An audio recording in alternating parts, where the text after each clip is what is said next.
yeah, yeah, yeah, yeah, yeah, yeah. The good, the bad, the ugly, whoa, yeah, yeah, yeah, yeah. The good, the bad, the ugly, whoa, yeah, yeah, yeah.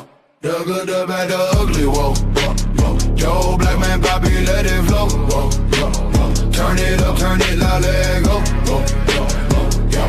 The good, the bad, the ugly, whoa, yeah, yeah. About my what? About my who? About my rugby.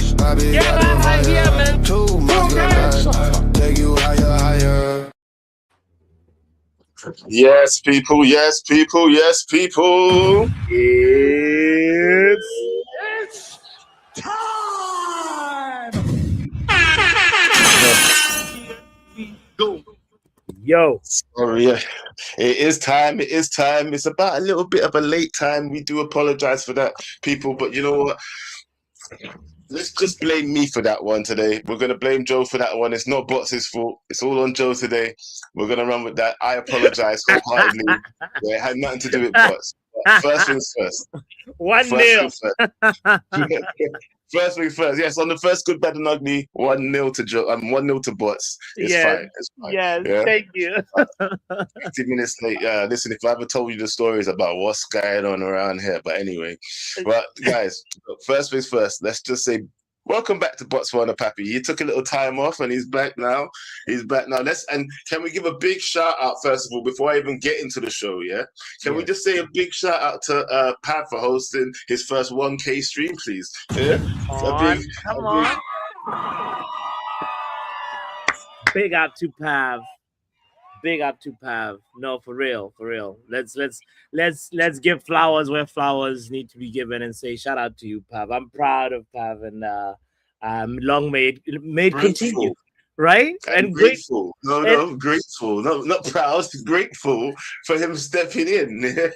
He already knows he's like he's one of the big pillars of this community because as I mentioned, you know, it takes a village and to run this platform, and Pav is a very, very big village member. I really appreciated him, man. I'm so I thought you was about to say it takes a village to raise a child. I'm about to say, what are we talking about now, man? Nah. It's a whole team. You need a team, and Pav is a big team member, man. I'm indebted to him, so thank you. Flowers to Pav. Thank you very much. But now on with the show. Now listen, Manchester United. What? Go ahead. No. Manchester United. Let's start with Manchester United. Yeah, we're going to talk about Manchester United because you know what?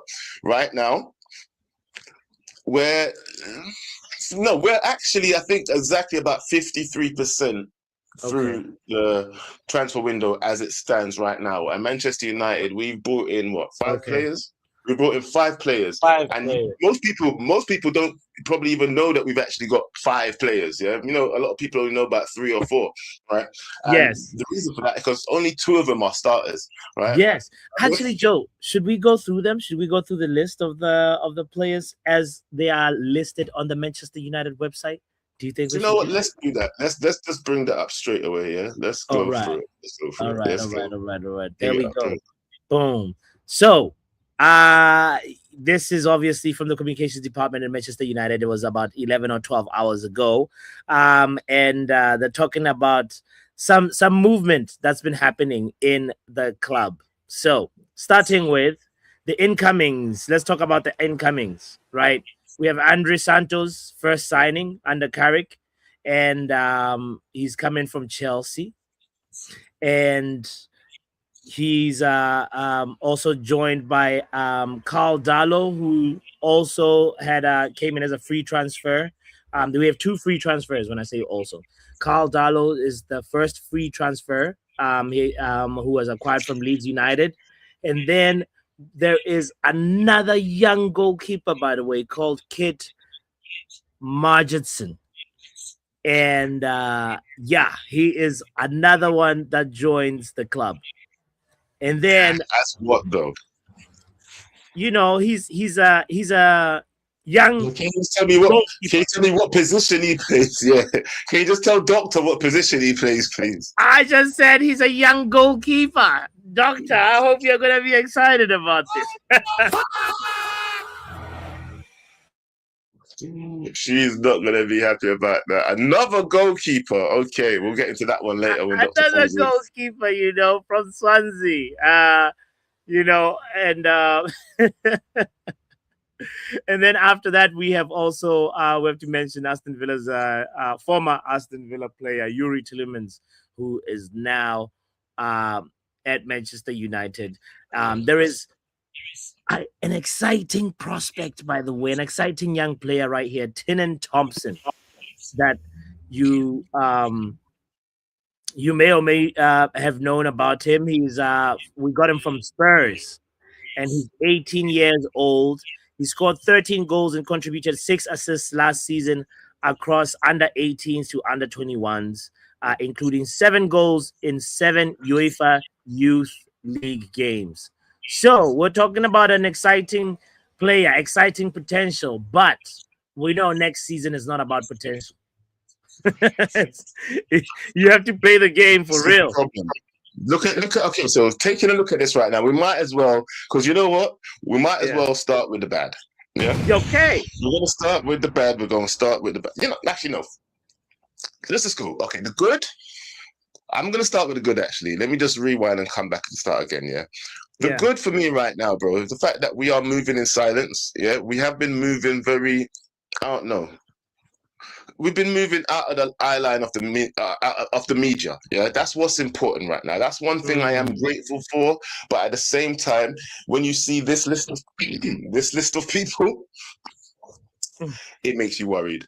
It makes me worried. Yeah, because like I said, we are 53% through the window right now. Yeah, and if this is all we've done, that means we're just buying for the future. What about the right now? What about Michael Carrick's next season, first full season, first time to impress the fans, first time to try and keep his job? Yeah, because let's face it, he could have done almost anything at the end of last season and would have been like, he could do whatever. He just probably wouldn't have got the job going into next season. But now he's earned the job. He's done everything that he possibly could to get the job. Now he's not being backed. Now the only 2 starters that are on this list are Andre Santos and Yuri Tillemans. And even then, I don't see Andre Santos as even a starter. So what then? What then? What do we look at? We've got one maybe starter. Rashford's also coming back. Do you count that as a new signing? I don't know. Do you think that Rashford new signing? Nah, fuck off. I don't want to hear that, yeah? Because you know what? The return of the Marcus. You spent no money, bro. You spent absolutely no money, yeah? Yes. I still need to be reassured that at least our midfield is shored up, yeah? Do you feel like at least our midfield is shored up with Yuri Tillemans and Andre Santos? 100%. We still need to just one more midfielder and one more left back should be where we should be looking at, But we'll go into more detail about that later because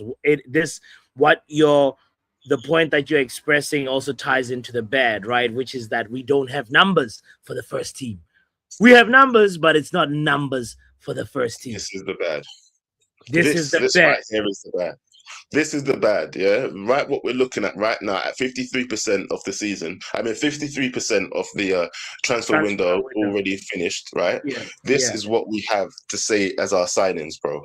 This is embarrassing.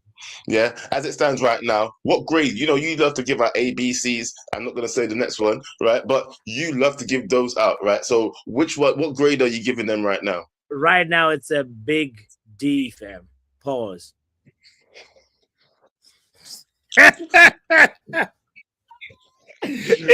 No, but seriously, it's a low C, big no. I stand by what I said because we are not. It ties to the ugly. It ties to the ugly of today's show for me, which is it's not just that we don't have numbers. It is the fact that we are moving very slow. The pace at which you get your transfers done is also as important as the quality or the numbers that you're bringing in.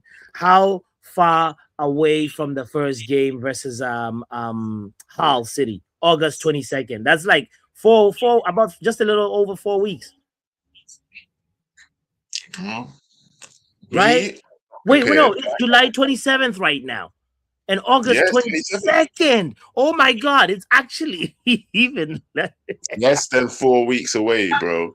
Less than 4 weeks away. And this is what we find. And listen, and you know what? Yeah, you please say what the ugly is so I can say my next point, because you made a point of what the ugly is. Go on. Ugly is the fact that the rate, the pace at which we're moving is just worrying. It's concerning. It's starting to get really, really alarmingly concerning. And there's not even like an excuse to say, oh, maybe from our 2 signings there was a marquee signing in there, you know, to say that, oh, that we're moving slow because we're dealing with that. We are just moving slow, period. And this is not good. Look at the hunger of other recruitment teams right now. Real Madrid, they're recruiting like they've never won a title in 20 years. Look at other teams right now. You may or may think Spurs is overpaying, but at least they're getting the job done. They're getting the players in the team. So this is the thing that is ugly for me. The rate, the speed, or the pace at which we're moving. And I want to say, yo, big up to Pav in the building, and shout out to everybody that's just tuning into the show right now. Thank you. Kindly remember to hit the like button. We're talking what is good, what is bad, what is ugly about the transfer window so far. And Joe, the point that we kind of mentioned earlier on. Wait, do you have anything to add on to the ugly before I go back to something that we mentioned a few minutes ago? No, it's fine. Don't worry. You said it perfectly. Because I was going to talk about the marquee signings, but we can talk about that in a little bit. Yeah, well, I want to talk about the fact that, or ask you this question. You know, do you think that Marcus Rashford could be useful under Michael Carrick?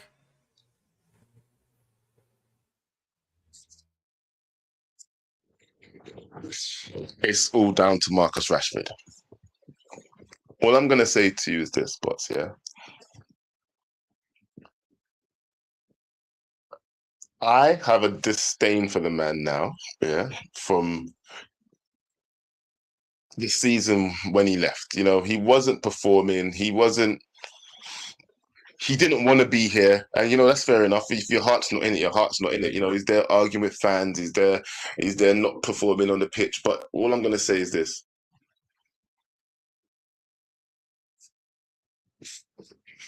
He would have to just be the best Rashford he could possibly be, yeah. And I hope if he does stay, yeah, I hope Michael Carrick doesn't start licking his ass crack, bro. He better not start. No, bro, no brown nosing, none of that. I'm dead. No, I'm dead. I'm dead. I don't want to hear no brown nosing. I want him to be treated exactly like he was at Barcelona. You're nothing special unless you prove you're special. Do you understand what I mean by that? Yeah. You don't just get to walk around here like your shit don't stink. Yeah. You don't get to walk around here like you're saying you're God's gift to nothing, because you've done nothing for the past 2-3 seasons. You've done nothing in a Manchester United shirt, right? And not only that, but you showed us and told us that you didn't want to be here. So if you came back, you would have to play like a man who's possessed, yeah, with the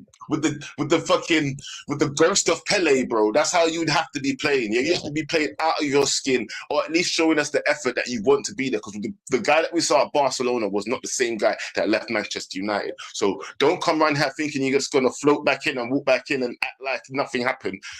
But anyway, that's just one man's opinion, isn't it? Yeah, that's just my opinion. Yeah, that's how I'm gonna treat the situation. Simple. Sure.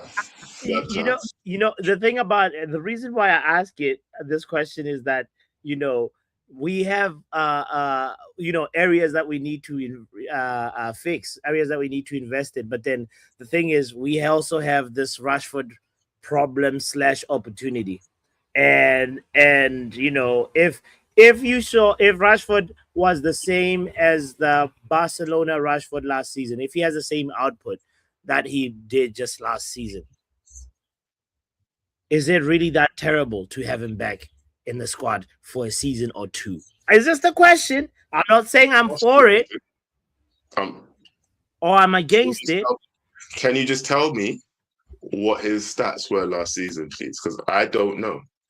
Oh, I got you. I got you. Well, his Barcelona chapter was actually very eventful. He had let's see. Let's share screen, shall we? All right, let me share If you screen bring it right up. here. Boom. Yeah. All right, hold Are on. you I'll able go to back pull to it this up? view. 1 second. Yeah, don't worry. You stay there. No. I'll do this. Yep, there you go. Okay. Boom. All right, let me move this. So Go ahead. Marcus Rashford, last season show detail. There we go. La Liga. So he had 8 goals and 9 assists in La Liga, 5 goals and 4 assists in the Champions League, and a goal and assist in the Copa del Rey, which totaled 14 goals, 14 assists. So that's what? Fine. I mean, that's not bad. 28 28 GA, fam. Come on now. GA. I want to hear 28 goals. Listen to me. I don't want to hear G. Actually, do you know what? Is 28 GA bad? Hold on. If he's assisting, I want 28 GA in the Premier League. He just showed you a few weeks ago in La Liga. It's okay. Exactly. It's okay.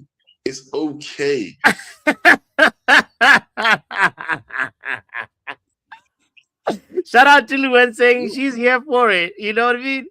But let's hear what other people think. Should we bring in Yeah, you start where you want to start. Hold on, remove this. Actually, no, leave it up so we can talk about Rashford.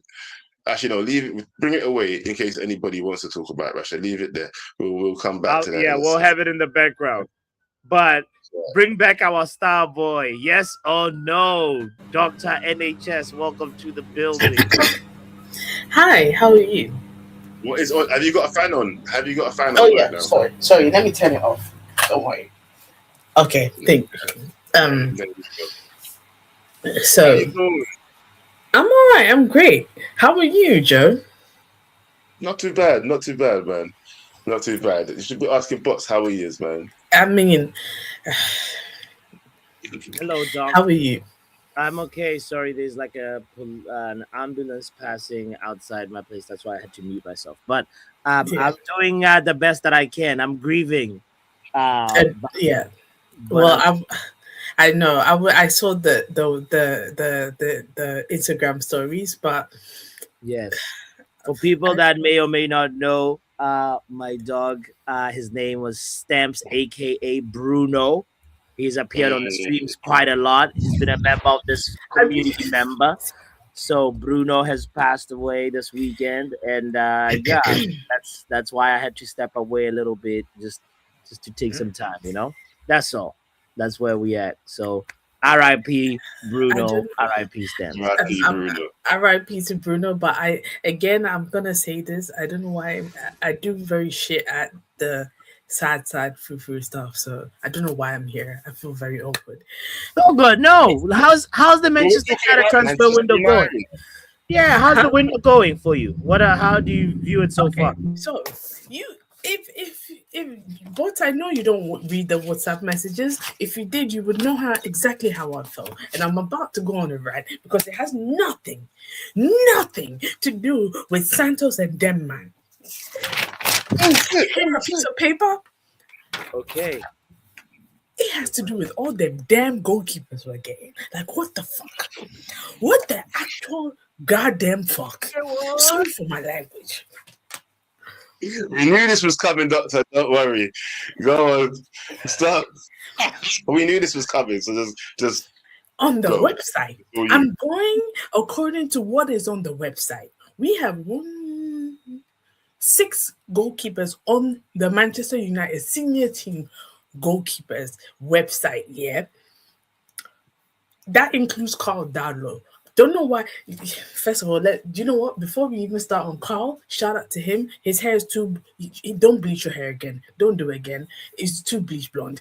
Anyway, that's a side note. Tom Heaton, I don't know why you signed an extension. Why the fuck you don't do that? I don't know. Bayern Deer is our number one.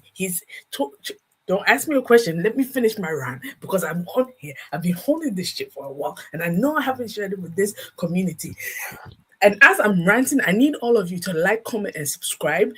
Go to Joe's channel and do the same thing. Go to Halftime with Vedisa and do the same thing, because this is not for free. And also members You won't content. be able But that's to do also a side note. Anyway, Bayender is our number one. His contract ends next year, 2027, with a year extension optional. Tom Heaton, you're 40. Why you extended the 1 year? I don't know. You see, when Johnny Evans was leaving, you should have followed him out the door. Andre Onana, I tried to back you, but you disgraced me as your fellow continent person, African. Stay in Turkey. Your contract ends June 2028 with a year optional to extend. I don't know why. Sen Namens, 24. His contract is till 2030. Understandable. You've done all right. Carl Darlow, 35. Your contract is till June 2028 with a year optional to extend. I have no idea why they would do this, because why would you extend Tom Heaton's contract another year and then hire Carl, who is 5 years younger than him? Can we do the math in that? I'm not even reading anybody's comments, so I'll read it after my rant, okay, guys? So stop trying to distract me. Anyway, Dermot Mee, he's part of the academy. He's 23. His contract is till 2028. What are we doing here? Because he's been training with the senior team for a while now. If you look on the internet, on the website, he's been there. Radek Vitek is back from Bristol City. He's been playing. He made 86 appearances last season for Bristol City. They fell in love with their loan. They always tell you don't fall in love with your loan, but they did anyway. He, coming back to United, will want to play consistent games. Why did we go and why did we sign another goalkeeper? And I'm not saying if we signed another goalkeeper, that means Bayender, Tom Heaton, and Andre Onana need to go. Again, guys, I don't have any the goalkeepers. I know the women's goalkeeping. Oh, and yes, don't get me started on the women's team. Oh, misogynistic owners we have. We let go of Melvin Mallet. She went to Chelsea. Do you know, I shed some tears. I cried. She went to, oh my God. And guess what? Guess what our owners did? Guess what our owners did? They hired another goalkeeper. Another women's goalkeeper. So what's the problem? We let go Hannah Blundell. And what's the other lady's name? And then Melvin Mallet. And then all we got is one lady and a goalkeeper. What is happening? What is happening? So, Doug, the problem is the new goalkeeper is really bad. No. It's not that. It's why are we hiring people we do not need? We're hiring for positions we don't need. What is happening? Okay. Do you get what I'm saying? Right now, we're looking for midfielders, and even if we're hiring goalkeepers for the future, why re-sign Tom Heaton? Why let Andre Onana go out on another loan? Sell him. It's all loan with an obligation to buy. Obligation like we did Rasmus Højlund. Buy India, sell him quick. What? Like, you people are just, why are we licking our lips? I'm sorry. Come on, Joe. Why are you gonna? I'm vexed. I'm sorry. That I'm not licking my lips. I'm trying not to laugh. No. I'm sorry. The licking of the lips. It's just. I'm sorry. It was so unnecessary. I'm sorry. I wasn't listening. It's just I'm vexed, and then shit that normally annoys me, and I don't say shit. It just comes out of my mouth. I'm sorry. I'm sorry. Well, the licking of the lips was a reflex. And again, we need to talk about your moms, but you don't want money. It's like you don't want money. I'm sorry.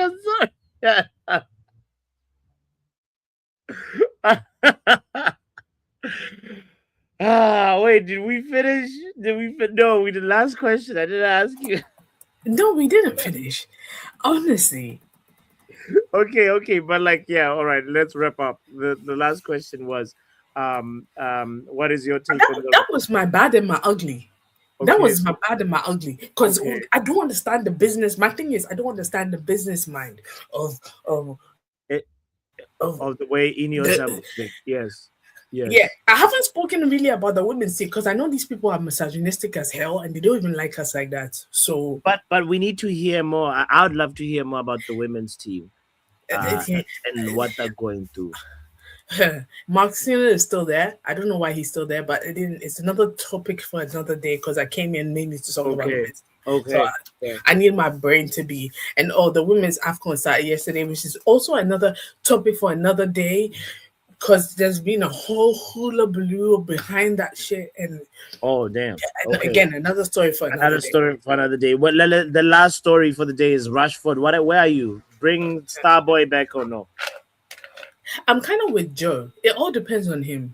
We can say yes, we want him back. We want him to do this. We want him to do that. But like, if he comes and he doesn't put 100% in what he's doing, I'm not good. The reason why I haven't really spoken about it is because I don't want to say, oh yes, let him come and play, and then he comes and plays 2x4 football, and you're like, what the hell? Yeah. I don't know. Do you understand the phrase 2x4? I really realize is very Ghanaian. 2x4 football. Yeah. Like, what does it mean? It means like he's in tight spaces. What does no. It means 2x4 means like if I say 2x4 football, 2x4, like you don't really care. I don't care. Like attitude, like his attitude is stink. Yeah. Like, I think you're right. You're right. I love Rashford. You know me and our people. Like I'm going to support you till you. So you're saying yes, bring back Rashford. I just want a definitive answer before I let you go. I'm on the fence. I'm going to be on the fence. Dog, get off the fence. Get off the fence. Big up to Pav in the building. What's up, Pav? Yo, where's Joe gone? Joe, I think he's gone to the bathroom. Yeah. Or is that a decoy for the other thing? You know, who knows? But anyway, we're here, fam. We're here. How's the Man United transfer window going? First of all, no. Firstly. Thank you, Pav. You deserve your flowers. I don't know if you heard at the beginning of the show. I was saying how. Oh no, I only joined in like 15 minutes after. I'm indebted to you, brother. You held it down. You held down the fort, and I want to give you your flowers. And I want to say, really, honestly, brother, thank you.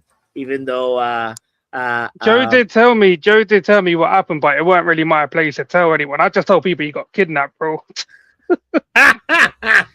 There was a guy that come on stream. I don't know if Joe told you. He looked shady as hell, had a balaclava on or something, was in the dark, and he was just staring at all of us. He just made Bear Man uncomfortable. I think his name was McCarthy.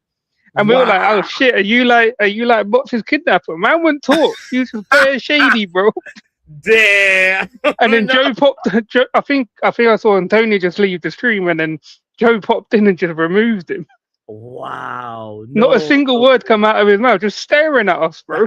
That's creepy. That's scary. Well, never seen him on stream before. Never saw him on stream before. Damn. Well, McCarthy, if you're tuned in. But yeah, like I said, man, it weren't really my place to tell people, innit? So I thought I was like, yeah. I already mentioned it in the show already that we're grieving a community member right now. But it is what it is. How's the transfer season, bro? How's it going for you? What's good? What's bad? What's ugly? How would you? Everything I said from the beginning is coming to truth. And the people who were cussing me, remember a couple of weeks ago, man, were here crying, getting angry, stuff I was saying.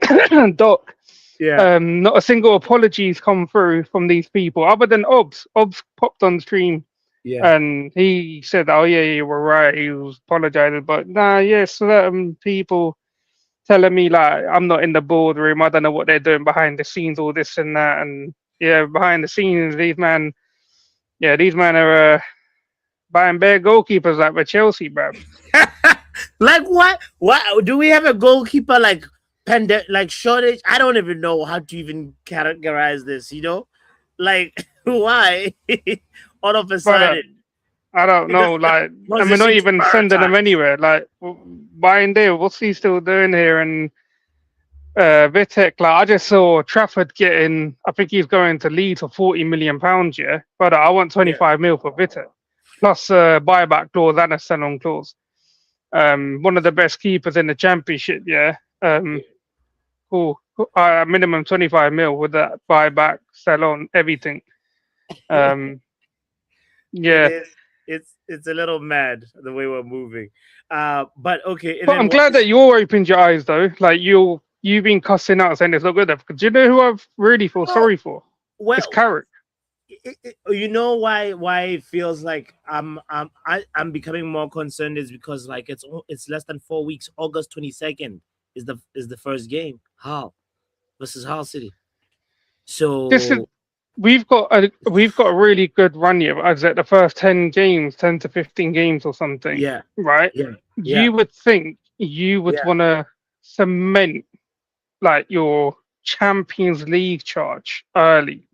Yeah. Yeah. Forget about the league. This squad will never win the league. This ownership will never win us the league. But to get back-to-back Champions League, it should be the main objective, and you should be setting Carrick up with tools to begin the season, like on a high. You know what I mean? Like a quick blistering start to the season, and you've not done that. Again, Santos, I'm not raving over that sign. I think he's an okay player, yeah, but it's a gamble. I've seen okay players come here before, Donny van der Beek, people like that, and they've not turned out well. And 50 million for him is still big money. Like Tielemans, I think it's a great signing, because I think him and Bruno Guimaraes are kind of similar in terms of what they can provide, and we've obviously got him for 30 mil. Whether I think they're the same age as well. Whether like not many clubs knew about his release clause or not, but if they did, we'd probably be at the bottom of that list as well. But it's everything else is bad, bro. Like no backup striker, no left back, no centre back.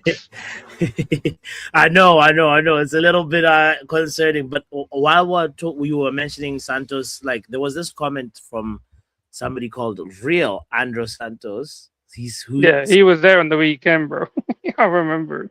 Right, that's funny. Shout out to you. How are you? How would you say his performance was? It's okay, bro. There's nothing to rave about. There's accounts and YouTubers sitting there going on way over the top. Oh, yeah, he's been excellent. No, he hasn't.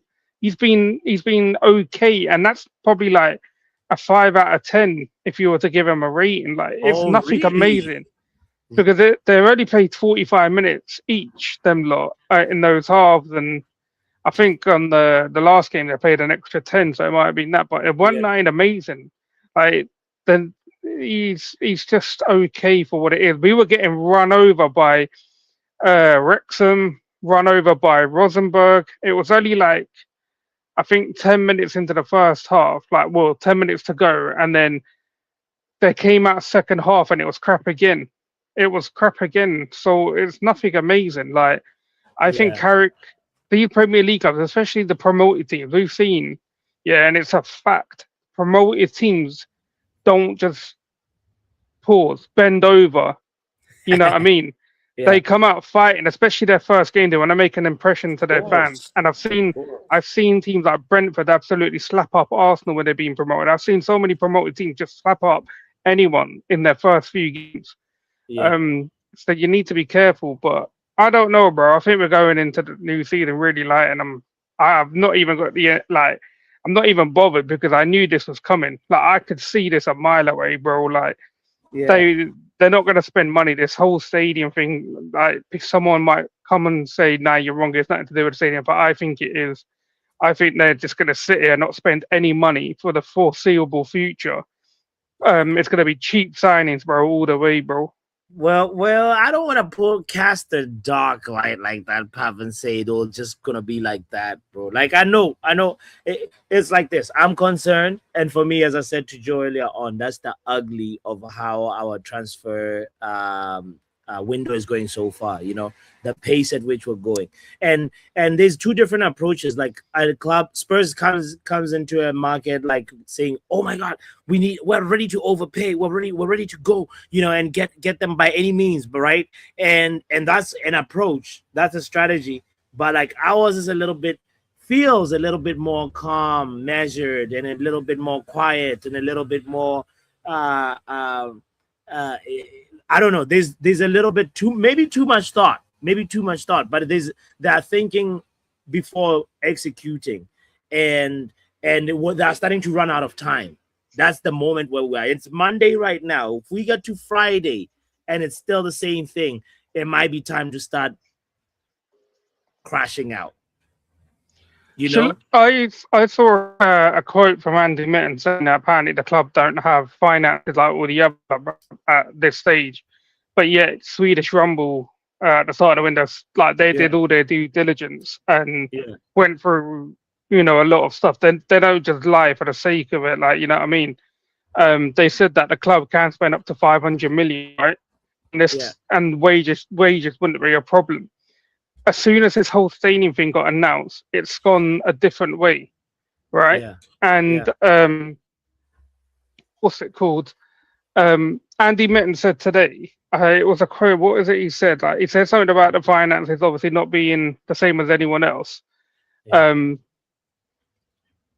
I was just sitting there thinking, I was like, brother, like the reason why he said something about that we don't get Champions League consistently or something, that we need to get Champions League consistently. But how are you going to get Champions League by not spending?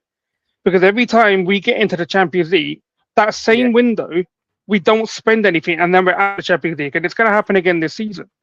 Yeah, it's going to end up. We need a squad. Like, brother, we're not. What are they doing, bro? Build us a squad and get some decent bench players as well. And force some of these players out of the club, man.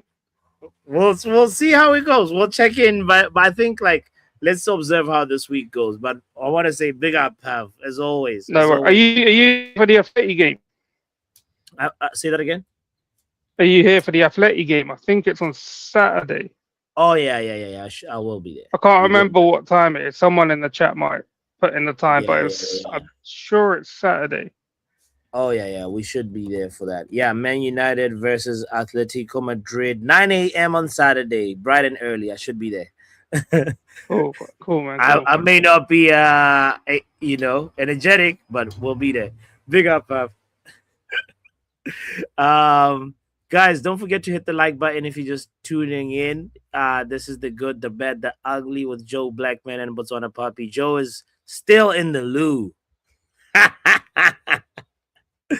I want to remind you, do the right thing. Go to his channel, Backhand Entertainment, and hit the like button there. Let's welcome to the show, Man Like Wrap Up. Wagwan, my G. Wagwan, man. Wagwan. Yo. First question. Bring back star boy Marcus Rashford, yes or no? Like, well, how do you think he will perform under Michael Carrick? This question is so boring. Go ahead. It's gonna go on. You know we need a left wing. It's gonna be alone at the end of the window. It's so predictable. To who? He don't have a shirt number, and I don't think Ineos want to give him a shirt number. It is going to be alone at the end of the window. Okay. All this is for is to maintain his value. That's it. Nothing more. Ineos do not want Rashford, and Rashford does not want Man United. The story's done. There's no more redemption arc. Gone. That's it. It's You really gone. think he's It's gone? Gone. So you can't see any situation where Gone. stays. None. If anything, the most it will be this. He'll be on the bench. He'll get a few minutes. January, gone. They want him out. He wants out. This topic is boring. Men is Have you noticed the they don't want? question, you know. What do you mean? There's no point. It's boring. I'm not getting fooled. Go on. I'm just going to ask if you think any of the our exits are slowing down our recruitment, or do you think Manchester United should be moving anyway because we should have enough money in the bank?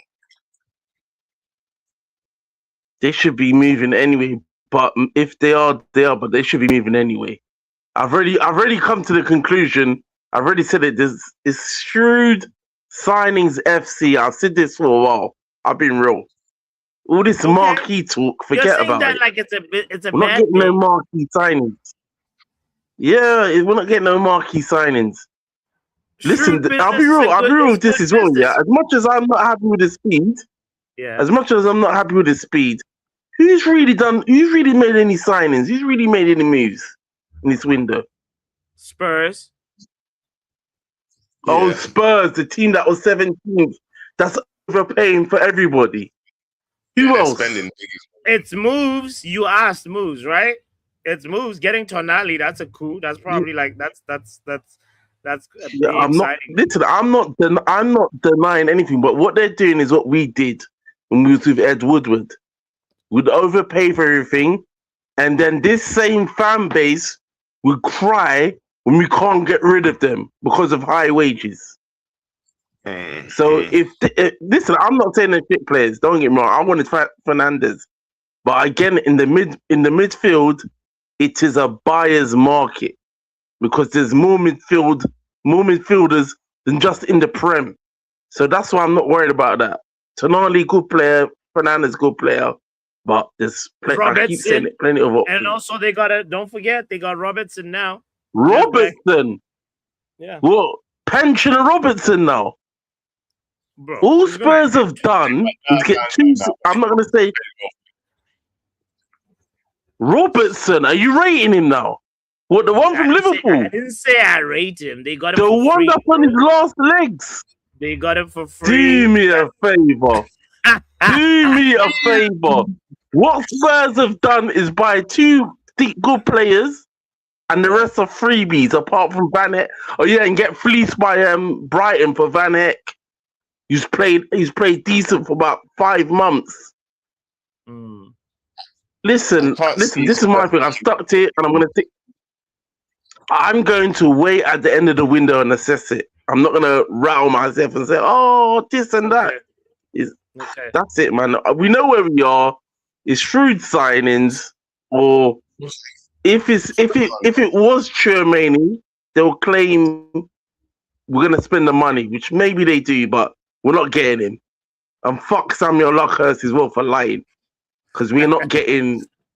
Oh no, these journalists this window have been exposed. Absolute liars. Just throwing shit at the wall, hoping something sticks. That's the one thing I'll say that's good about Ineos this time. As much as I'm not happy with the speed, they're moving in silence. Nobody knows who we're getting. Old school settings. None of this breadcrumbing shit from Fabrication Romano. Oh, we're going to get this. Oh, it's coming. It's arriving. Is this? Fuck off. It's not happening. We'll find out when it comes. That's it. When the player arrives, that's it. We know. All right. So no. Bring him back. I got one more thing to ask. Any more questions? Last question. Yeah. So, with that being said, that you're waiting to the end of the window, yeah. What do you think? One, we need to get, and how much players do you realistically think we're actually going to sign before the window shuts?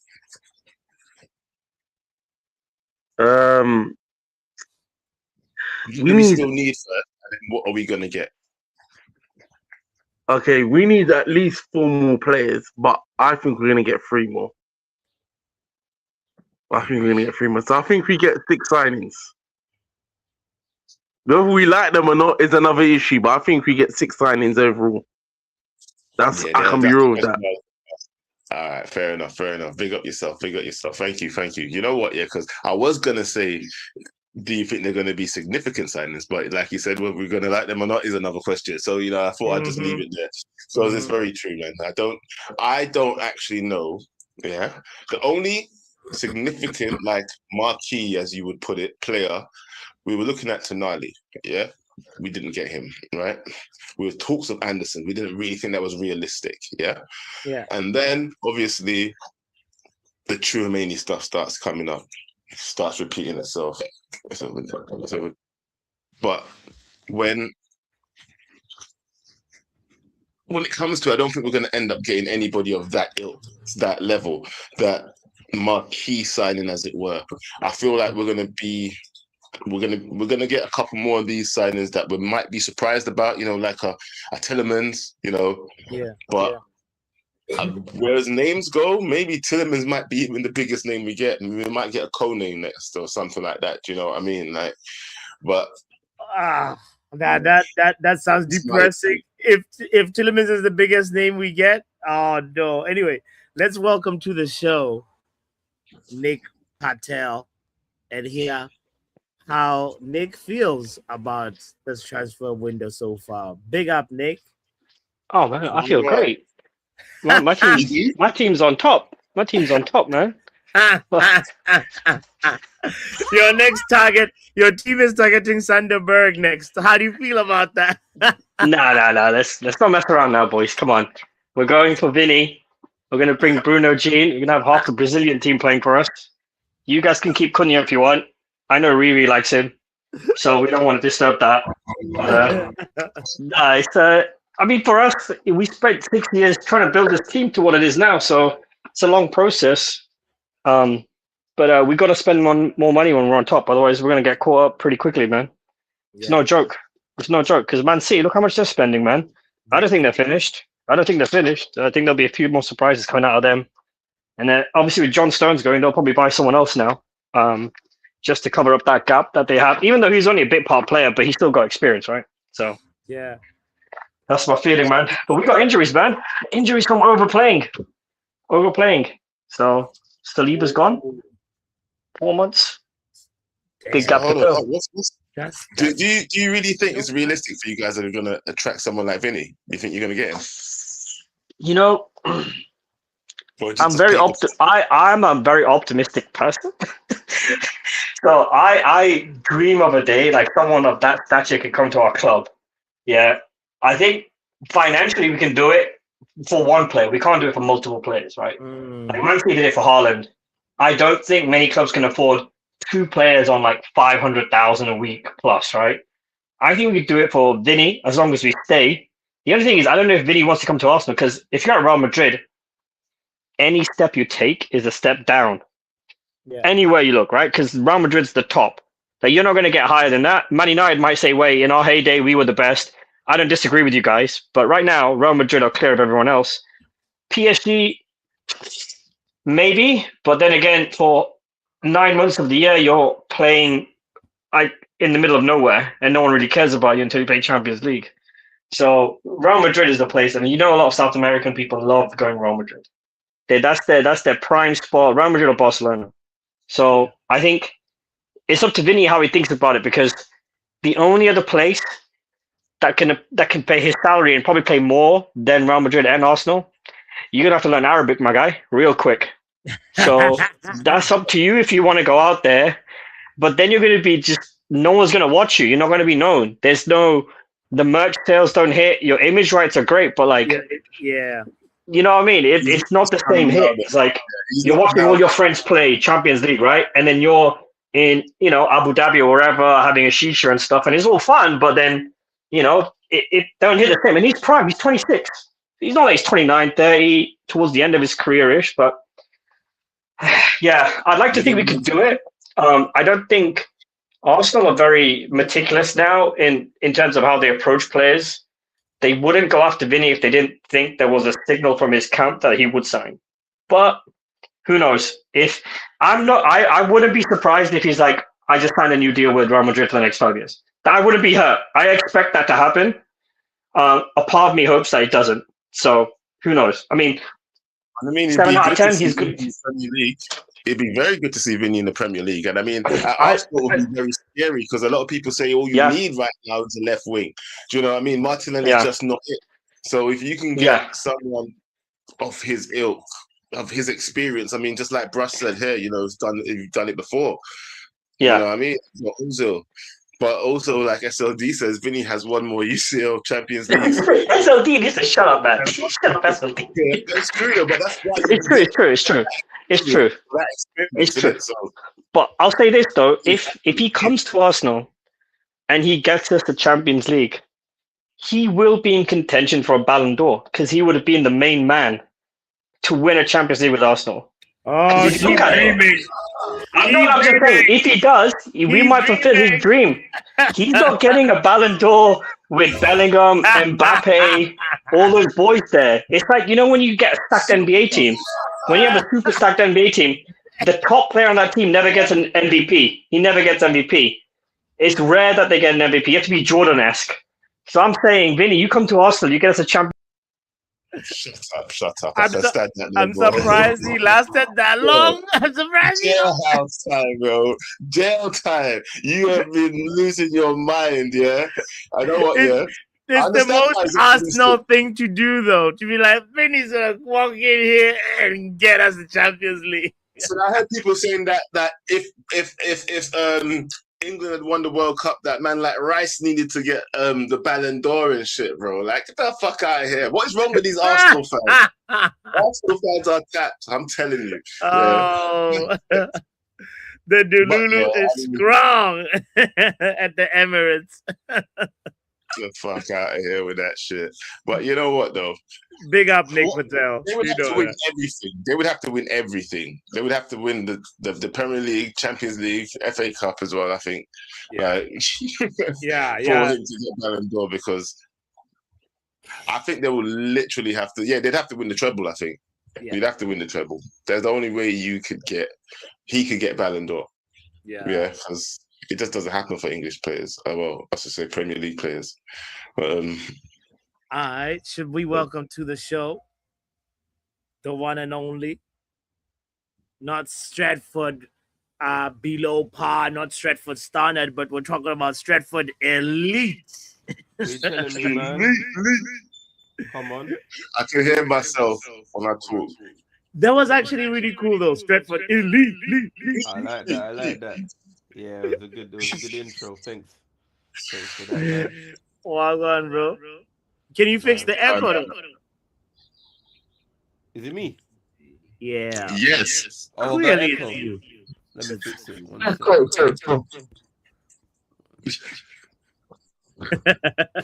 I will bring you back. Sort that out. Yeah, sort that out. Yeah, real quick. Right. Do you want to do an intro for the next one too? Because you've been doing better intros, so I'm just gonna let you say it. If you don't do it for him now, if you don't do it for this guy, I'll hold it against you as well because you owe this man. Yeah. So. All right. Ladies and gentlemen, hit the like button. Wait. Stratford has fixed it. Stratford has fixed it. Let's see. He says he's good. He says it's good. How's it sounding? Yes. Yo. Good. It's not him. We have to speak, bro. It wasn't him. We were speaking and we was hearing ourselves. But yes, yeah. No, I think now it's good. All right. So nothing. All right. All good. Yeah. What's up, man? What's up? I hear everyone's crashing out, man. People are in their feelings about Welbeck. Some people crying about goalkeepers. You know, what's the story? Everyone's in their feelings. It's not even halfway. The story is from just finding out how people are feeling about the transfer window so far. How's your club moving? How do you feel about United's? Our club, bro. We share the team. I know it's a blue kit. I know it's a blue kit in the profile picture, but it's the away kit. If you didn't clock, okay. One, you know, we'll be copying that shortly. No Chelsea fans here. Elite. But what team did you think he supported just because he saw a blue top? Of course, I know he supports United, but I meant it in the way put ownership in your take on it. Say how you're our team, okay? There's no there's no you're without our in it. So I hear it. I get you. Yeah. So So y'all got too caught up in semantics sometimes. Let's flow. Yeah, he thought it was a Chelsea kit brush. He saw the blue, he thought it was Chelsea. But we don't know about them one day. European, we got UCL football. If Shut up and tell me what's good, what's bad, what's ugly, bro. You know, I don't do good, bad, and ugly, bro. Window so far. But what about the window so far? For me, yeah, in general, you know, obviously, up to this point, it's been underwhelming. We wanted our 3 midfielders in for pre-season, ideally. For me, I still believe we need to sell a few more players that have not been sold, like the goalkeeper and left back. I don't see us being linked to left backs like that. Robinson was the one name that I heard being spoken about. So, like you say, there's not a lot of movement. And there's quite a lot of posturing. I'm hearing these Tchouaméni links hotting up, Camavinga links hotting up, but everyone's digging in their heels there. You know, Lockhurst and such are trying to make this Tchouaméni story a thing. I don't know. Stretford, don't you think though that the Tchouaméni, the fact that we're hearing stuff about Tchouaméni and what's his name? Who did you say again? Camavinga. Yeah, Camavinga. Don't you think that the more that we hear about it, the more that it's unlikely to be true, though? Because just like we've been saying about how Manchester United has been moving this transfer window, I think the more you hear about those kind of links, the more likely they're to be untrue, if you know what I mean. I hear where you're coming from. Like I remember the Baleba story, we used to hear all these shouts and stories, and then last minute it's just like, yes, we just ain't got the money. So I get where you're coming from if it's from a PR perspective, but I do, like I always say, there's no smoke without fire. So there's definitely something going on in Madrid. I believe they're trying to force out a player and to bring in this Rodri signing. And I'm not sure who they're going to force out. They're posturing that it could be Tchouaméni and Camavinga, maybe just to suss out the interest. But like I said, I believe United are trying to ready themselves to collect whether it is Tchouaméni becomes available or Camavinga. So that is in part why I'm not fully crashing out about this lack of a midfield signing. I've also heard the Kone links that United are in a position where they could trigger a sell, but then also there's a lack of unanimous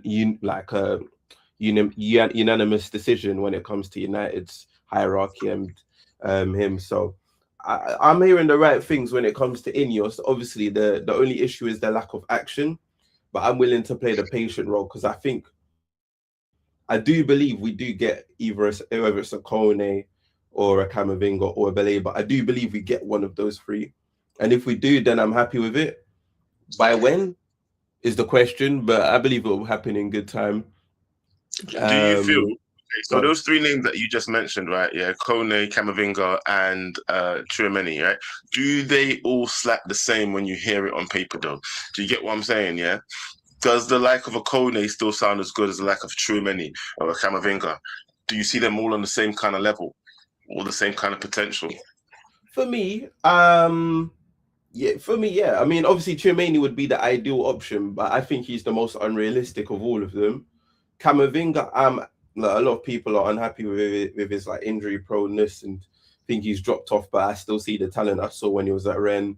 I believe there's potential there. And Kone, he'd be the most underwhelming of the 3, but like similar to Camavinga, it's more of an injury record, but because we saw his potential in France.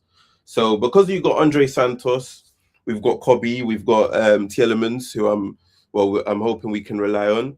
The 3rd midfielder, if we get like a Camavinga who's not like available the whole season, I'm not going to fully be, I don't think we'll be left with too many gaps because we can rely on Kobe's fitness. I believe we can rely on Andre Santos's fitness, and Tielemans is a 50-50. So, I believe that. So you're saying the midfield were good in the midfield? Is that what you're actually saying? No, I'm saying if we get one of Camavinga, Tchouaméni, or Kone. Oh, okay. Which I believe we will get one of them, because the Kone deadline is by the end of July. So we still got, to the end of this week. To Who he has as backup. And then we still have man like Ugarte as backup, This is the thing. Nah, he's got his ACL. But he'll be sold whenever he's recovered. And obviously he won't recover till next summer. My issue also is I want us to sign a centre back. I don't hear enough noise about a centre back, even though I know Leach is recovered. We need a centre back, man, because Leach is going to get a long-term injury, and then we're left with Maguire and the young G's. So come on, what about what's his name? The kid. Euro. Heaven. Yes. Yeah, no, don't get me wrong. There's a pathway for them. But we got to remember, we're playing 60 games a season. We're playing Champions League teams. Like, are we really going to be relying on Euro and Heaven at the Bernabeu if we go there, or the Allianz? Or I mean, combination of Maguire and Euro. A combination of Maguire and Euro. Why? But that's what I'm saying. We can't rely on Maguire and Leach's fitness. That's my issue. I don't believe we can. No, he's the least of the people we can rely on because he's got a back injury. We got all our senior centre backs are injury prone. we ain't got one person. Yeah, what kind of screwed, Trevor? Yeah. You see where I'm coming from. Now I'm shoehorning. Yeah. No, sure. No, come on. Let's be serious here, man. So we're gonna see Shaw at the Parc des Princes. I just want you to foresee what I'm seeing. We're gonna go to some of the biggest stadiums, Juventus, Dortmund. We're gonna go have these tough away grounds, and there's a real possibility Maguire, De Ligt, and Martinez could all be injured at the same time. You're telling me, do you want to start Euro and Heaven away at the Allianz Arena? Is that what you want to see? Hey man, they're getting paid by the club, bro. They gotta do the job. I'm saying exactly. So we need a senior centre back. Whether it's we need to take Johnny Evans out of retirement, or I don't know, someone of that. You know what I mean? Of that example. Like I'm just saying, to mimic. We need a replica of that, but someone with that kind of experience that we can plug and play into our team. And be a leadership example to these centre backs that can actually stay fit, because we can't rely on Maguire. So would you rather get another centre back over another backup striker? Yes, most definitely. I'm one of Xerxes' biggest supporters, and that Puskas goal contender and that wonder of an assist, perfect weight of pass appreciation to Shea shows what he can do when you give him the trust. So yeah, we need a centre back. We don't need a striker. Come on, we do need a left back though. If you said a left back or a centre back, I'd say a left back. Yeah. Well, you know what, right? I think that kind of leads into what SLD was trying to say for how long. Yeah, how good was Xerxes' goal? Oh my, so good. Because I didn't actually get to see it. I wasn't there. I wasn't at the watch party. I didn't watch it. I'm guilty of how many. I need more than one hand to watch it, to count how many times I watched the highlights of the game, man, and of that assist. I need more than one hand, maybe more than two, to tell you how many I watched Xerxes' goal, man. Because, yeah, man, I run out of superlatives. for the goal and the assist as well. Class, he really, when they say the preseason Pirlo, whenever they're trying to bash the preseason quality, he's that man. He shows the levels, and I'm really grateful because there's a lot of our fan base who don't see his potential. They just see a backup striker who, is just not met his potential. But I believe under 60 games a season. Say again? I don't see him as a striker.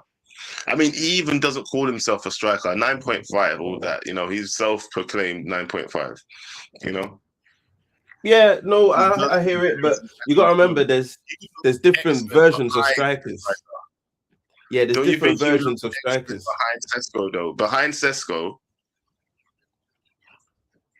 It could work. It could work, but we know that's Bruno's position, and we're going to need to rotate in that number 9 position. So, like everyone knows, sometimes, on an away day, you might need a striker who can hold up the ball, link up. That might be Xerxes. If you want a striker who can run in behind Mbumo, if you want a hold-up striker that's just going to score headers in the box, that will be Seshko. So we got options up top. That's how I see it. But you know, let Xerxes get a run of games. I'm hoping Carrick trusts him. I see some links to the Juventus. I don't know if you see that 30 million on loan. I don't know if there's any truth in that. I saw that. But you know what? Listen. You're a fan. So let me ask you, yeah, you're a fan of Xerxes, yeah? So before I move on to the next person, yeah, let's just ask what Brush said here. Would this annoy you? Because this is one thing that always pissed me off as well, surrounding the Sancho situation a couple of pre-seasons, right? They started using him, right, during pre-season. He looked half decent, do you know what I mean? Playing him on the left-hand side, and then come start of the season, Rashford was back in his position. There was no shake-up when anything went wrong. So, you know, that was part of his frustration as well when he spoke about him leaving. Now, this does piss me off when we do this thing of playing someone all the way through preseason, them looking good, and then we just fucking move them on, like, or send them out on loan or some dumb shit like that. Would you be upset if Zerkamp is one of the people that gets sent out alone? For me, I'm not concerned about that possibility, because from everything I'm hearing, Xerxes wants to stay at United. He's loved by all his teammates, and also Carrick wants him to stay. So if Carrick was to say, look, Xerxes, you're not part of my plans, then, you know, move him on. That's the best for all parties. But at the same time, I believe Carrick wants him to stay. If it's a club decision, that would annoy me, because, you know, I believe the club are trying to posture for this, you know, replacement striker, and looking at all these Belgian talents, whether that's Vivel or these German talents or whatnot. Like, Xerxes wants to stay, Carrick wants him to stay, keep him. That's the common sense decision. Okay. So that's how I see it. All right. Pick yourself up there, Stretford. Good point. Good fucking point. Oh, I mean, it is true. Obviously, if the manager doesn't want the player, what's the point in trying to, keep the player? You know what I mean? Move him on. He's not going to get played. Same thing people were saying about Kobe when he wasn't getting played. Sorry, under Amorim, you know, that discussion came up about, should he just leave? Should he just go? And if you're saying anything, boss, you're on mute. Damn, sorry. This whole time I was on mute. Oh, damn. So, yeah, with that being said, though, yeah, I would still like to see more from Xerxes. Yeah, I honestly do believe it's only because Bruno is Bruno why he doesn't get more play time, like more game time in it. Like, he should. I think, honestly, especially because we don't know how much longer we're going to have Bruno for, and how much longer Bruno's going to be playing at the top level, and we're going to want to get some sort of money from him when we move him on, right? So either that or he's going to leave on the free. Yeah, so I don't know. I think the guy should start getting some more game time. I think I was listening to Flex the other morning, and they was listing off how much game time he got, like last season or the season before, like that, and he said it was just ridiculous, because he was coming on for like 2 minutes here, 3 minutes there, 5 minutes there. It's like I think it was like 60 minutes or something like that. It was shit, like an hour's worth of gameplay. Like, come on, man, this kid needs to be nurtured. If we're not going to nurture him, then you know what, fucking put him out on loan then, because if he's not going to get real experience in high level games, then why are we even keeping him here? Because 3-4 minutes at the end of a match it's just pointless. No, and what annoys me is that, like, we've seen the player that, like, when I consider him like one of those players that's like a rhythm type player. He needs like a couple of matches under his belt for him to start, you know, so you start seeing all these confident touches, all this flair touches coming out. You start seeing some really nice across the field passes, some long range passing that, you know, sometimes you need from one of your forwards, you know, and the problem is every time he gets an opportunity, it's sort of like, you know, there's not enough time for continuity. And he's that type of player for him to get into rhythm, he needs to continue, like, and right now, that's why you have preseason, right? If preseason is going to be like a time for him to build rhythm, then he needs to get into the season. I wouldn't say. See, you're saying a rhythmic player, right? As in he needs to get into that rhythm. Yeah, I think he's just a confidence player, a player that thrives off confidence. Yeah, and where he was not very confident under certain situations, and when he first came into the league, being played with kind of out of position. You know, he's been. They go hand in hand, but yeah, I hear what you're saying. Yeah, yeah. What I'm saying is confidence. Yeah, I do understand the rhythm. Obviously, builds confidence. Obviously, if you're getting more game time, more regular game time, you know, you're going to get into a rhythm, but that doesn't necessarily mean you're going to get more confident. Yeah. When I say about confident is, you know, I could play you every game, but you could just be missing. You could just be, you know what I mean? You could be sending, you getting your funk. You see, when he starts doing his thing, you see, when he starts feeling confident, when he starts feeling like he's the man on the pitch, when he starts feeling like, I can beat this guy. I can beat that guy. Let me get in there running behind. You know, he looks good when he feels good. And that's why I'll say he's a confidence player. Right? Rhythm is one thing. Yeah, but I do believe rhythm does help your confidence, obviously. But you could get played every single game and still have no confidence if you're not getting. Look at Rasmus. You can't say he didn't get enough game time, but that rhythm didn't do anything for him. It actually killed a lot of his confidence. Do you know what I mean? When he's kept on playing and playing shit. I hear you. I hear you. I hear you. He nutmegged Saliba, says SLD. So, like, if you can get him to, like, if Xerxes got as much game time as, say, Erasmus ever got, bro, you would have seen a different beast, you know, a different player altogether, you know. You know, maybe. So I believe that he's a good player as well. That's another thing, yeah. Misprofiled, but definitely still a good player, yeah. Just not what we expected, or not what Manchester United expected. Because when we did our little research, we all said that he's not a 9. I mean, he's not a 10. Yeah, he's more of like a. Like he's what Havertz is to Arsenal is what Xerxes should be to United.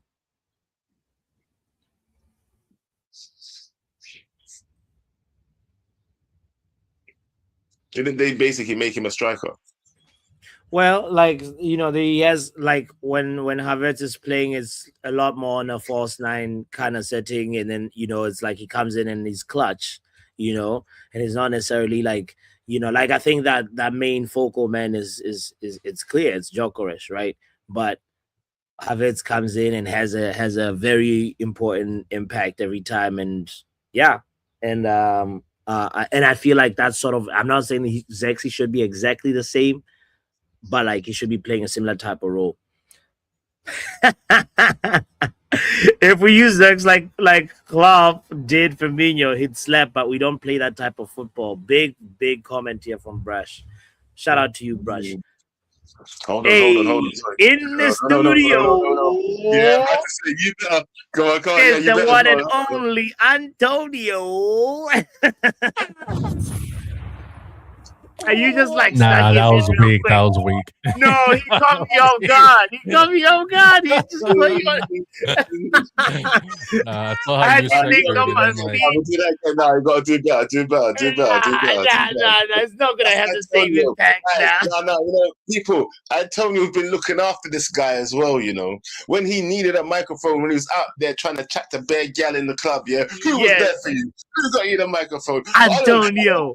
Figure out the first microphone, and it wasn't nothing to do with the microphone. It was all you, yeah. But you couldn't figure out the first microphone. Who went and got you a second microphone? Who did that? I disagree with the second point, but Antonio. Exactly, right? And then you come in here and give him a weak intro like you just did. Nah, no appreciation. I see. Start again, bro. Start again. Nah, man. You're the one that just stuck him in, and that caught me off guard, and now messed up the whole thing. Start again. Okay. Solid, like the Brazilian center back Lucio, cooler. Nigga, I'm messing up now. Let's just bring him in. Welcome to the studio, Antonio. I was gonna make it rhyme with Lucio. Oh man. You know what, before you say anything, Antonio, you know what that was? What's a load of bollocks? That's what that was. That's what that was. He says, move back at you, bro. Tomatoes and shit. You deserve it. That was trash intro. I'm getting tomatoes. What the hell was? Like, come on now. I want to start with sorry for your loss, but I know how to feels like to lose a pet. So Thank you, bro. Oh man, it cuts different. But you know what? Yeah, man. I think he had the best time that he could have. So yeah, and all dogs go to heaven. That's true. You know what, yeah, I want people to understand this. Yeah, I swear to God, some people who don't have pets don't understand. Like the bond that people can have with their pets. Yeah, I had a parrot that died. Yeah, and people were like, "It's a parrot." Fuck you! That thing could talk. Can your pet talk? Yeah, the motherfucker used to talk to me. He used to call my name. Yeah, no, that's true, man. That bond it's just like it's you can't really fully put it in words, and yeah, and it's one of those things where there's just like lots of memories, that you carry forward with you.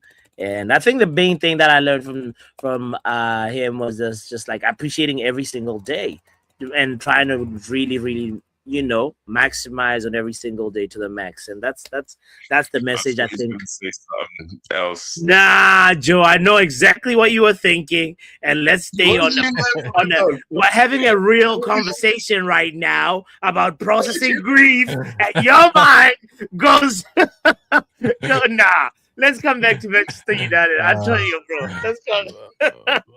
Nah. Oh, bro. How are you feeling about the transfer window so far, my bro? To be honest, I'm kind of relaxed. Like, I don't really. My opinion was always like, because just wait until like they play first, until like I care, because like I don't worry about winning this transfer window anymore. That's what like a lot of people are nowadays. Like, you want to win the transfer window, and then when the season starts, it doesn't work out. The perfect example, like I said, was Liverpool last year.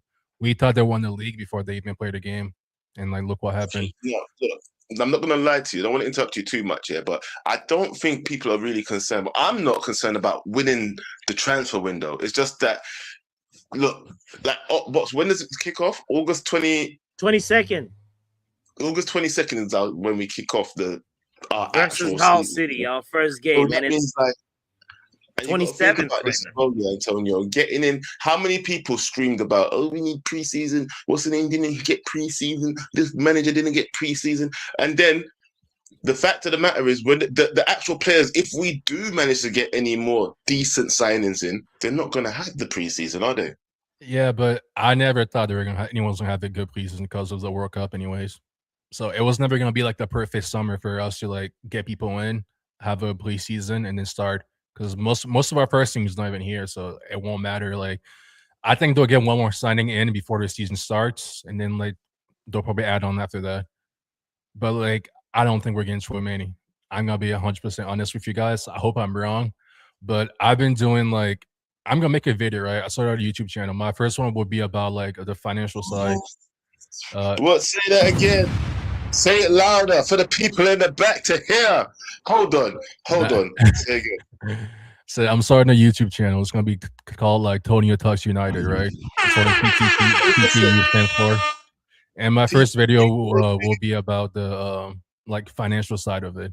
I actually have some pulled up. Can I share something? Am I able to share something? Sure. Drop the link as well. Okay. Yeah, drop the link. No, I mean like on screen. Am I able to like to? Yeah, you can share. Go ahead. How can I do that? Actually, is it the little like plus sign with us? Yeah, the plus sign. Yeah. Plus sign that says present or invite. You press that. Doctor says click share screen. No, that's good. See if I can upload it here. Tonio Talks Finances, says SLD. You'll be hearing about squad cost ratio and all that broken down in the nicest way. Simplest way for SLD to understand. For you to understand, we chatting about don't chat shit. For me to understand as well. Oh Lord. Okay, all right. Where's the... I'm just gonna share my screen. Give me a sec. I was gonna share the PowerPoint. While you're finding that, let's answer this question here, there, bots. Yeah. Do you think we make it to the knockout stages with the team we have right now? Just as it stands right now, these are the players we got going into next season, including Marcus Rashford. Yeah. As it stands, Marcus Rashford is a Man United player. So as it stands right now, with the team that we have, could we get it to the knockout stages? If he plays the best 11 from the current team we have, I think so. Without looking at the group that we're obviously not there yet, but I think we can get to a round of 32. There's 32 or 16 the next season. These new formats are so confusing now. But we can get to at least the first stage of the knockout phase. I don't want Rashford back.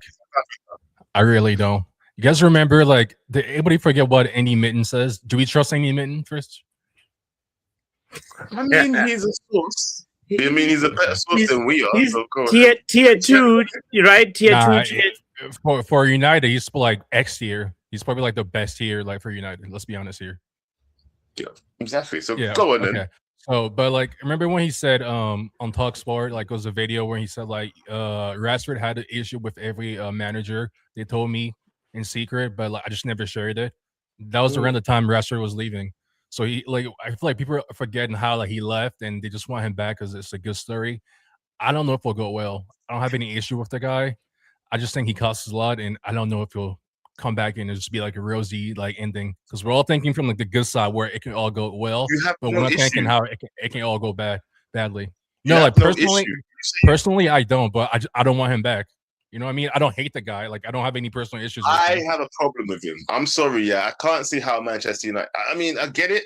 The ones that, like, fanboy over him, like KG, who loves him from day dot, whatever, he'd have him back and polish his shoes, whatever, yeah. But for me, I'm a bitter ex, bro. Like, fuck you, innit? Like, how dare you treat us that way and then want to come walk back into our house, like, say you didn't do shit. And you're going to think you're going to bat your eyelids and start walking around the house like you did before. Dickhead, move. Nah, it's not happening. You see, that's what... fuck that. Yeah, you're not going to treat us that way, bro. And that's what I feel about Rashford. Yeah, you treated us bad.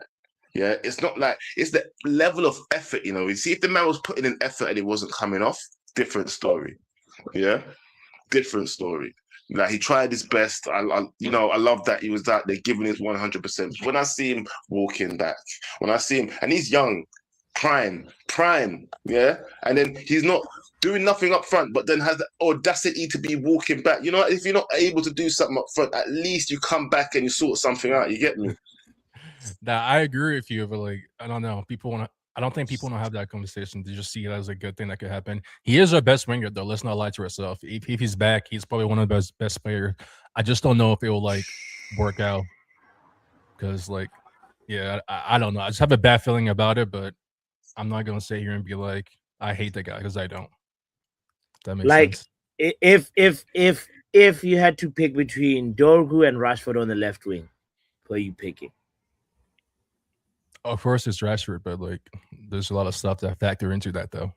Okay, all right. I think that's what I don't want to start happening. See, he's gonna come back and just get start, right? If he has a couple of bad games, I want him benched for Dorgu.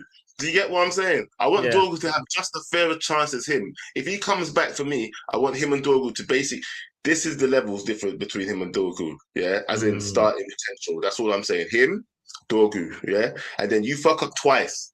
Dorgu is just on the same level as starting as you, bro. And then if you start the next game and you fuck up early, halftime hooked, bro. Yeah? Halftime with hooks, so that we're Arsenal, bro. Yeah? Yeah. But go ahead, Antonio. I was gonna say, it's not letting me share. I have to like quit and come back. I don't want to do that. Do you want to share? How about you share? Is it something from a website? No, it's like more like a PowerPoint-ish. Oh, we'll be here tomorrow. I'll be here tomorrow. Yeah, but it's too. What I was gonna say is like, I don't think we have enough room to sign Tchouaméni unless like we either get rid of Rashford or like we sell a couple of people. But even if we sell a couple of people, like it's gonna be hard. I'm talking about money-wise. Yeah, it will be even hard because like I don't see anybody we can sell that can generate that much money. Because like the UEFA rules is like they split it over 3 years. So let's say we sell somebody for 60, that's gonna be spread over 3 years. So like that's 20. Like we get like use that as profit for like the calendar year. But even then, out of that 20, we can only use 70% of that. So it's not gonna have a huge effect on how we can. I don't know. I just don't see a way of us getting Tchouaméni unless he takes a wage cut or like I said, Rashford leaves. So we'll see. I hope. I think they'll make smart signings like they're doing right now in this window. So we'll probably get like one not big name in, like Kone. I see probably Kone. I wouldn't mind Baleba, to be honest. Like, okay, I see where Baleba could work. Who else could I probably? Yeah, if we get Baleba, then do you think the midfield is set? Yeah, I think it should be like good enough to like go throughout the season and finish top 3. If we get lucky, we might like finish top 2. But my goal is just to finish top 3 this season and like get a better point than we did last year. It's a challenge. You think you want to challenge this year? No, I think that's kind of like too early for him.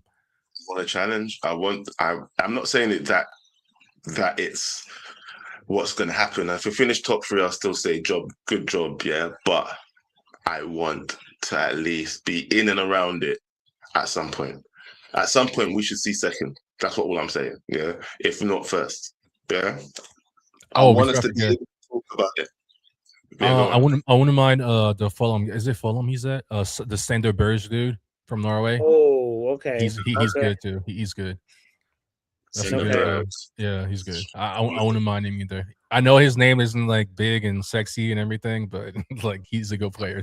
Are you one of those people that need a marquee signing though? You know, because Bots is saying that, you know, we still need that marquee signing. Do you agree with Bots that we still need a marquee signing, or would you be happy with the likes of like who did you say? I never said we needed a marquee signing.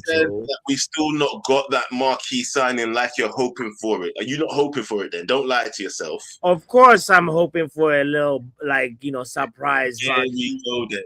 So I'm saying, are you like Bots that's hoping for a marquee signing? Stop interrupting me. It's like the same shit I said. There we go. No, you use the word hoping now. Thank you, which is much better. It's hoping, not wanting something. Then I started looking at like the finances, like I said, and I understand why like United is like saying we don't have that much money, or it's not like if you're the team, it's not looking good. Like it's doable. Like for example, I'll say it like this. So far this summer we spent like 60 million, or like our yearly like squad cut ratio. We have about like 30 million left. If we get Tchouaméni around the prices and the numbers like they want us to use, we'll probably be using around like 20 out of that 29 left. So like we'll have probably 9 to. It doesn't give us a lot of space to like get more people. So it's either we get like a big signing in, that's it. So like if we get Tchouaméni, that might be the last signing of the window. But this number doesn't factor in Champions League, which helps. But it's hard to calculate Champions League, so I don't think they are right now, because the only thing that's guaranteed is like the price you get for like even playing. So we'll get like 16 million on top of that to use just by being in the tournament. But the thing where it gets complicated is like if you finish like top 8, you get like 6 million. If you finish like the first, you get like I think 10 or some weird number. So it's hard to calculate like how much you'll make from like Champions League to help you like factor out how much you can spend right now. Also, if you win a game, you get more money. If you lose, you don't get any money. If you draw, you get like a certain amount of money. So it's all complicated. Well, as soon as Ugarte got injured, I thought this as well, yeah. Like, you know, him not being able to move on is going to be a factor. And I knew there was I have a feeling that that's going to come up if we don't get players if we don't get another midfielder, I think this will come up. Do you think, so from what you've been researching, yeah, what do you think Manchester United have left to spend right now then? Right now, they can honestly, like, let's say they can spend like 100 million on Tchouaméni, for example. So like it's 5 years under the UEFA rules. So you can only like spread out every 5 years. That's 20 million per year.